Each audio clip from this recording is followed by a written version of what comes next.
విలేజ్లో ఎవరైతే government employees పెట్టి సర్వే చేయించి 42% రాష్ట్ర ముఖ్యమంత్రి గారు అదేవిధంగా పిసిసి అధ్యక్షుడు మహేష్ కుమార్ గౌడ్ గారు ప్రవేశపెట్టినటువంటి పీసీ బిల్లు రాష్ట్రంలో ప్రవేశపెడితే దానికి అనుగుణంగా గ్రామ పంచాయతీలలో కానీ మున్సిపాలిటీలలో కానీ జిల్లా పరిషత్ కానీ రిజర్వేషన్ కావాలని చెప్పి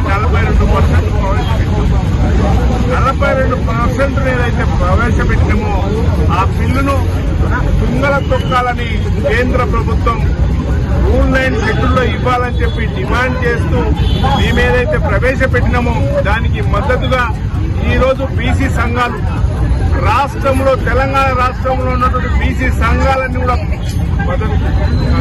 బంధు పిలిపించారు. ఆ బంధు పిలుపుకు కాంగ్రెస్ పార్టీ తన పక్షాన పూర్తి మద్దతు తెలియజేస్తా ఉన్నాం. బీసీల పక్షాన మేమున్నాం. కేంద్ర ప్రభుత్వం ఏదైతే ఉందో రాష్ట్ర ప్రభుత్వం ఇచ్చినటువంటి మా హక్కు అది. తెలంగాణ రాష్ట్రం ఏ రకంగా అయితే 9th షెడ్యూల్లో పెట్టి తెలంగాణ రాష్ట్రం కాంగ్రెస్ పార్టీ ఇచ్చిందో అదే విధంగా కూడా బీసీలకు 42% రిజర్వేషన్ ఇవ్వాలని చెప్పి డిమాండ్ చేస్తూ రాష్ట్ర ప్రభుత్వం ప్రవేశపెట్టింది.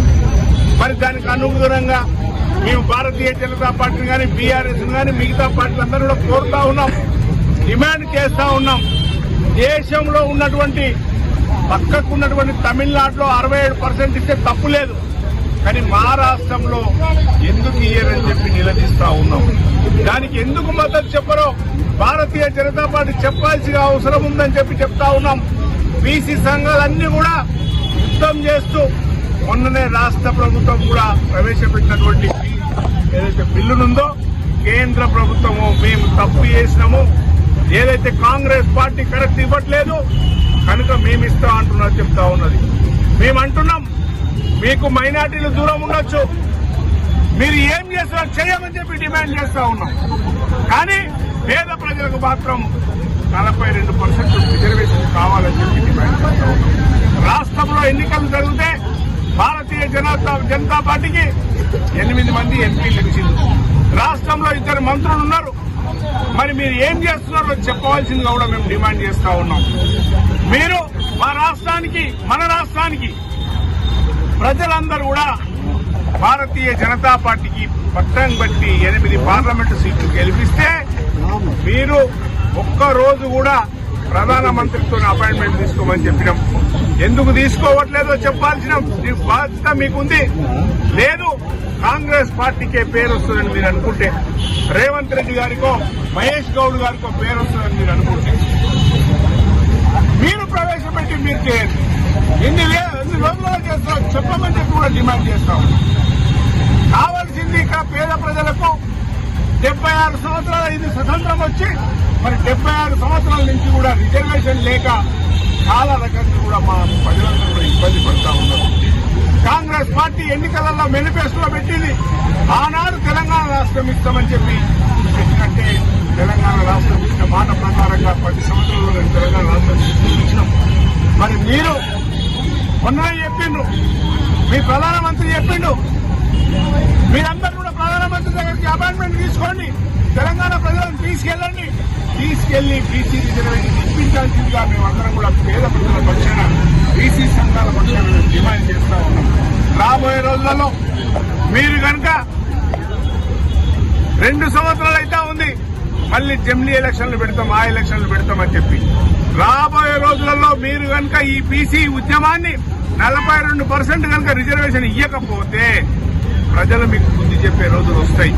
కనుక మీకు ఖబర్దార్, ఎవరైతే బీసీలకు వ్యతిరేక శక్తులు ఏవైతే పనిచేస్తా ఉన్నాయో మా ముఖ్యమంత్రి గారు రెడ్డి బిడ్డ అయి ఉండి కూడా రిజర్వేషన్ ఈరోజు రాష్ట్రంలో రిజర్వేషన్ పెట్టాలన్న ఆలోచనతో అతను ముందుకు వచ్చాడు. అతనికి ధన్యవాదాలు చెప్పాల్సిన అవసరం ఉంది. మేము కోరుతా ఉన్నాం ప్రధానమంత్రి గారు అక్కడ బీసీ అని చెప్తా ఉన్నాడు. అయ్యా నువ్వు బీసీవేగా లేకపోతే ఏ వర్గాన్ని అన్నాగా, కానీ మా పేద ప్రజలందరికీ కూడా 42% చట్టసభలలో అవకాశం కల్పించమని డిమాండ్ చేస్తూ ఉన్నాయి. బీసీ వర్గాలు ఆర్ కృష్ణయ్య గారు కానీ శ్రీనివాస్ గౌడ్ గారు కానీ అదేవిధంగా రకరకాలుగా చాలా మంది యుద్ధము బీసీ నాయకులు ఎన్నో రోజుల నుంచి యుద్ధం చేస్తా ఉన్నారు.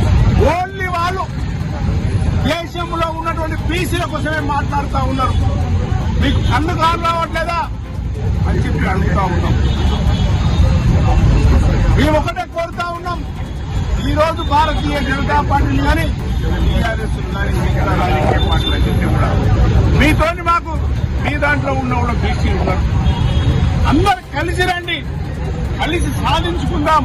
ఈ బీసీ ఉద్యమాన్ని ఏదైతే ఉందో పేద ప్రజలకు రిజర్వేషన్ కల్పిద్దామని చెప్పి కోరుతూ మరి మేము ఏదైతే బీసీలకు రిజర్వేషన్ 42% ఇవ్వాలని చెప్పి బంధు పిలిపించిందో వాళ్ళు పూర్తిగా బీసీ సంఘాలకు మద్దతు తెలుపుతా ఉన్నాం. అన్ని కుల సంఘాలు ముందుండి రాష్ట్రంలో ఉన్నటువంటి ప్రతి కుల సంఘం దాదాపు 100 సంఘాలు ఉన్నాయి. గౌడ్లు కానీ, ముదిరాజులు కానీ, అదేవిధంగా యాదవులు కానీ, కురుమలు కానీ, పద్మశాలులు కానీ, మున్నూరు కాపులు కానీ, బెస్తలు కానీ, ఏ కులమున్నా సరే రేవంత్ రెడ్డి గారికి మద్దతు ఇవ్వండి. కాంగ్రెస్ పార్టీ మీకు పూర్తిగా రాహుల్ గాంధీ గారు తీసుకున్నటువంటి నిర్ణయానికి మా గౌరవ ముఖ్యమంత్రి గారు మద్దతు పలుకుతా ఉన్నారు. మీరందరూ మద్దతు ఇవ్వమని చెప్పి కోరుతూ రాబోయే రోజులలో ఈ ఉద్యమాన్ని తీసుకెళ్లి రాబోయే రోజుల్లో పెద్ద ఎత్తున తెలంగాణ రాష్ట్రం ఏ రకంగా అయితే సాధించుకున్నామో ఆ రకంగా మన బీసీ కులాలకు కూడా రిజర్వేషన్ సాధించుకోవాల్సిందిగా నేను కోరుతా ఉన్నాను. అదేవిధంగా మొన్న మా దళిత సోదరులు 30 సంవత్సరాలు యుద్దం చేసిండ్రు. వర్గీకరణ కావాలని చెప్పి ఏదైతే ఉద్యమాల ద్వారానే సాధించుకోగలుగుతాం. ఖచ్చితంగా ఎస్సీ వర్గీకరణ ఎట్లయితే అయిందో ఆ రకంగా బీసీలకు కూడా కులంగనాలు చేసి రిజర్వేషన్ ఇవ్వాల్సిందిగా నేను డిమాండ్ చేస్తాను.